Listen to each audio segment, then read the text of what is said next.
माननीय प्रदेशाध्यक्ष यांनी जे सांगितलेलं आहे ते प्रदेशाध्यक्षांच्या इथं मला स्वतःला त्यांनी जेवायला बोलवलं होतं. मी गेलतो. अचानकपणे त्यावेळेस धनंजय मुंडे साहेब तिथं आले आणि आमच्यात अर्धा तास चर्चा झाली. प्रदेशाध्यक्ष माझ्यापेक्षा खूप मोठे आहेत. त्यांच्याकडून सांगण्यामध्ये काही झालं असेल, परंतु त्यांनी आम्हाला हे मिळतंय का अशा प्रकारचं वाक्य वापरलं होतं. मी क्लिअर कट त्यावेळेस सांगितलं बाकीच्या बाबतीत, आणि तेही बोलताना तेच बोलले, तुम्ही नीट ऐका, मनभेद नाहीत मतभेद आहे. मतभेद आहेतच ना, आणि या प्रकरणाच्या बाबतीत मी माझी माघार घेणार नाही हे त्यांना मी त्या बैठकीमध्ये क्लिअर सांगितलं. ही बाब जी आहे ती 15-20 दिवसापूर्वीची आहे.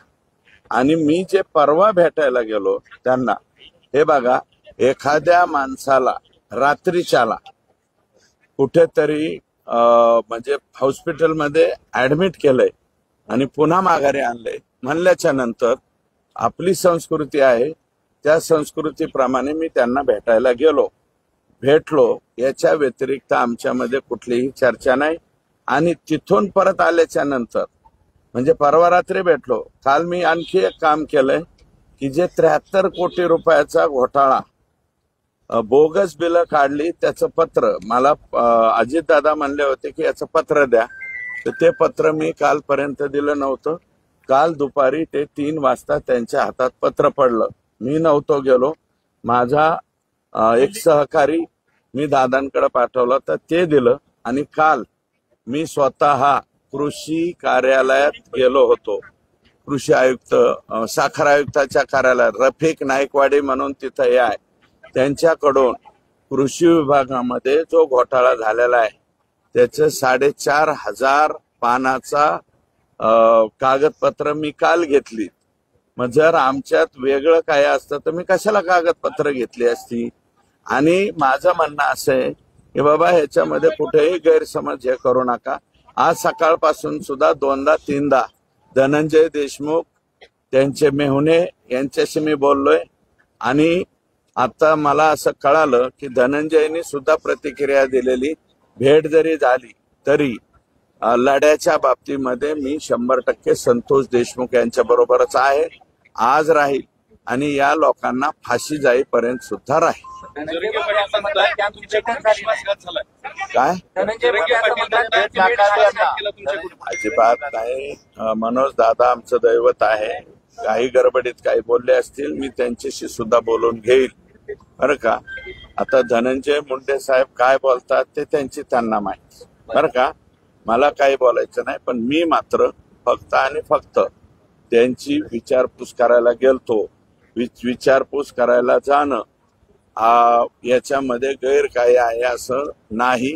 मला माझं मत आहे की लोकांनी याच्यामध्ये गैरसमज बिलकुल करून घेऊ नये. अर्धा तास भेट झाली असं तुम्ही कबूल करता, त्यावेळी धनंजय मुंडे तुमच्याशी काय बोलले असते ना या सगळ्या प्रकरणाबद्दल? नाही बोलले ना. बावनकुळे साहेबही बोलले की बाबा असं हे करू नका, ते करू नका. पण मी त्याच्यानंतर मी त्यांना स्पष्ट सांगितलं ना की संतोष देशमुखच्या खून प्रकरणाच्या बाबतीत मी काहीही ऐकणार नाही आणि माझं मी उठून आलो. काय बोलले धनंजय यांनी, काय म्हटलं तुम्हाला? ते काय म्हणत होते की माझा सहभाग नाही. मी म्हणलं तुमचा सहभाग आहे का नाही हे तपासामध्ये निष्पन्न होईल. तपासामध्ये संपूर्ण निष्पन्न झाल्याच्या नंतर जर त्याच्यामध्ये तुम्ही दोषी नाही आढळला तर नंतरचा प्रश्न येतो, आताचा नाही. हे बघा, माणुसकीच्या नात्याने मला असं वाटतं, माणुसकीच्या नात्यानं भेटायला जाणं गैर नाही. भेटायला जायलाच पाहिजे. माझ्या स्वतःच्या विरोधातलं जरी कोणी माणूस दवाखान्यात असलं तरी दवाखान्यात जाणं गरजेचं आहे. आदल्या रात्री भरणे मामा मंत्री आणि त्यांना रात्री ऍडमिट केलं होतं. हे कळाल्याबरोबर मी त्या ठिकाणी गेलो आणि मी इकडं तिकडं कुठं भेटायला गेलो नाही. खाजगी रुग्णालयात नाही गेलो किंवा इकडं तिकडं कुठं नाही. त्यांच्या निवासस्थानी भेटायला गेलो आणि निवासस्थानी भेटून मी लगेच माझा मी निघालो. ही कल्पना नव्हती तुम्हाला?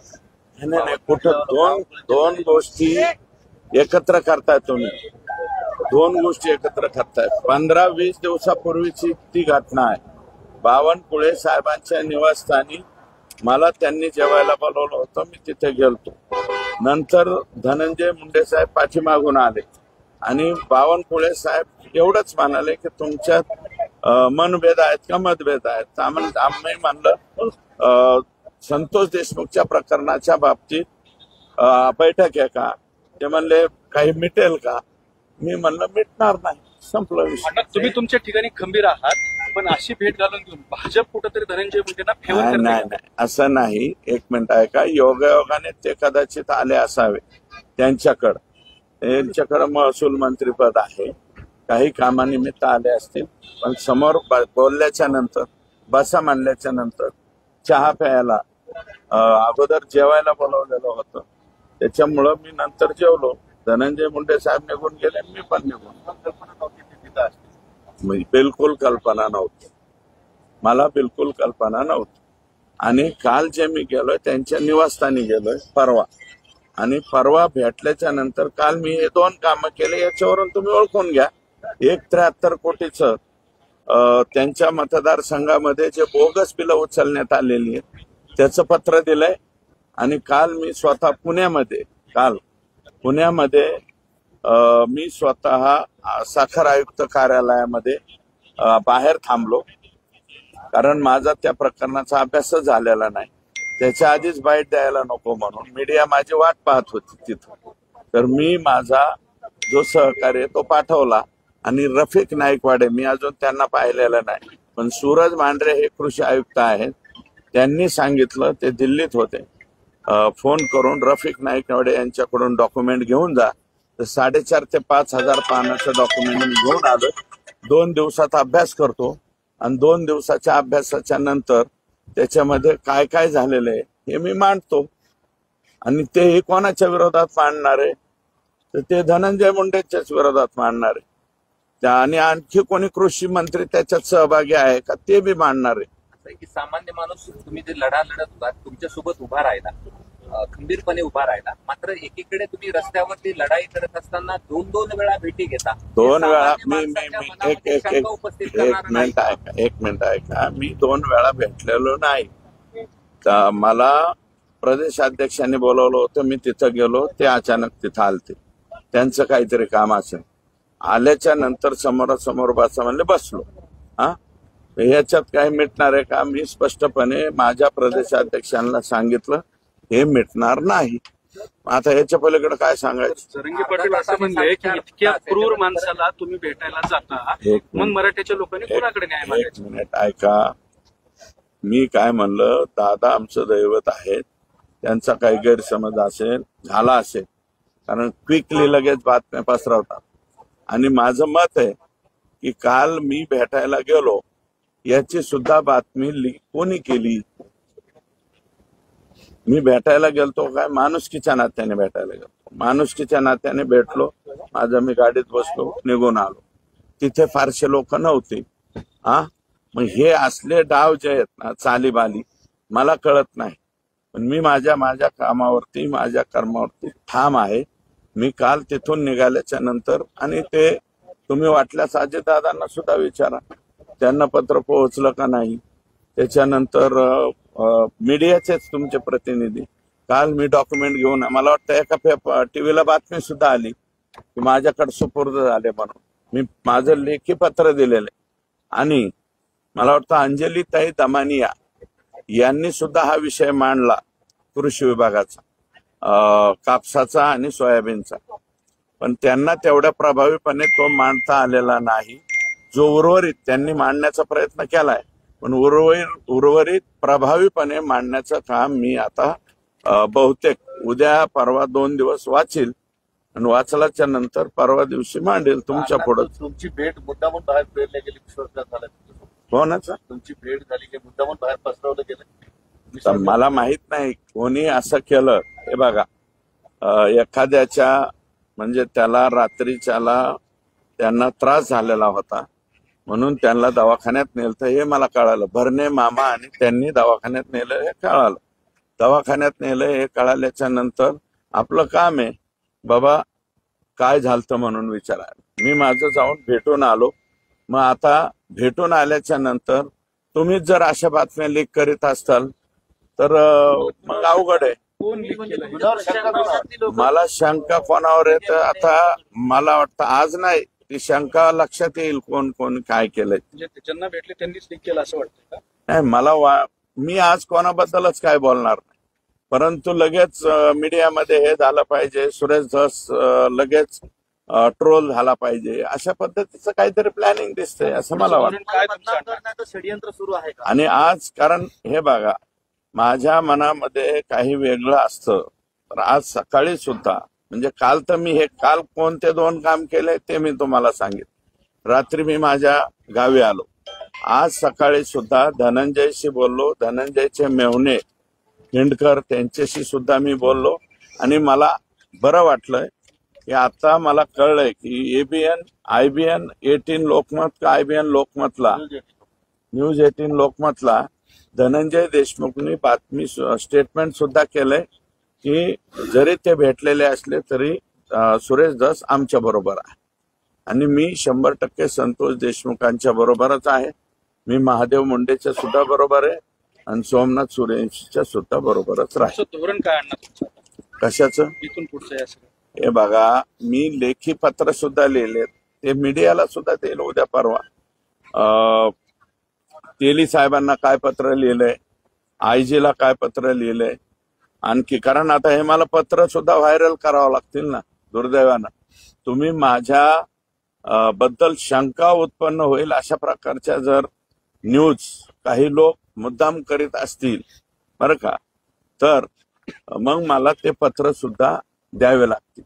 जरंगे पाटील असं आहे भेटणार की जरांगे पाटील असं म्हटलं- जरांगे जरांगे ठीक, पाटील मी असं काय म्हटलं- म्हणतो पाटील, Shocking आहे म्हटलं. ऐका. हो ठीक आहे ना, शॉकिंग त्याचा आहे. प्रश्न असा होता की ज्या दिवशी हेलिकॉप्टर उतरलं त्याच दिवशी आम्हाला शंका आली की यात काहीतरी काळं बेर आहे. कोणतं हेलिकॉप्टर? आष्टी आष्टीत हेलिकॉप्टर उतरलं सोबत सगळे आले. कुठं?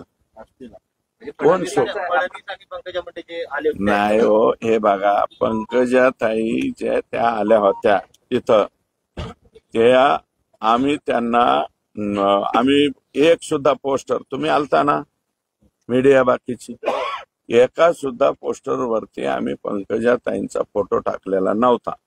शासकीय कार्यक्रम आहे, त्या म्हणल्या की मुख्यमंत्र्यांना मला यायचंय. मला विचारलं पंकजाताई उद्याच्याला येतात, आम्हाला तर आदल्या दिवशी 5-5:30 पंकजाताई येणार म्हणून कळलं, तर मी डायरेक्ट स्टेटमेंट केलं त्याच्यावर की शासकीय कार्यक्रम आहे, जर ते आमच्या इथं आल्या तर आम्ही त्यांचं स्वागत करू. त्याप्रमाणे आम्ही स्वागत केलं. शासकीय कार्यक्रमामध्ये तो काय पॉलिटिकल कार्यक्रम नव्हता, शासकीय कार्यक्रम होता. तर मनोज दादांचा जर काही गैरसमज झाला असेल तर मी जाऊन भेटेल त्यांना, सांगेल. आज भेटणार आहात? आता वेळ दिली तर ना. आता मी इथून निघणार आहे, जर इथून निघणार आहे, त्यांनी परवानगी दिली तर मी त्यांना भेटायला जाईल. आणि धनंजय देशमुखच्या बाबतीत सुद्धा आज काही वेगळी घटना घडलेली. काही लोकांनी म्हणजे आमच्या संतोषच्या पत्नीची ऑर्डर का काहीतरी देण्याचा प्रयत्न केला. ते एक सकाळपासून फिरतंय, माझ्याकडे कॉपी आली, परंतु मी धनंजयशी त्याच्या बाबत न बोलल्यामुळं, नाही, धनंजय देशमुख म्हणजे आमच्या संतोष देशमुखच्या पत्नीला काहीतरी ऑर्डर देतो अशा प्रकारच्या काही लोकांनी केलंय असं माझ्या कानावर आलंय. नोकरीला लावतो म्हणून हे प्रकरण मिटवण्याचं का? आता हे असं कानावर आलंय माझ्या. तर आता मला धनंजयशी बोलल्याशिवाय मला त्याच्यावरती काय बोलणं उचित होणार नाही. परंतु असं काहीतरी काय म्हणतो त्याला आपण, हे दाखवायचं प्रलोभन, हे जे काही कोणी केला असेल उद्योग प्रलोभन दाखवण्याचं, तो करू नये. आणि त्या बाबतीत माझं आणि धनंजयचं बोलणं झालंय की आपल्याला कोणाच्या प्रलोभनाला बळी पाडायचं नाही. राज्याचे मुख्यमंत्री म्हणालेले की संतोषच्या मिसेसला आम्ही शासकीय नोकरी देऊ, तर ती शासकीय नोकरी आम्ही घेण्यासाठी मात्र हे करू.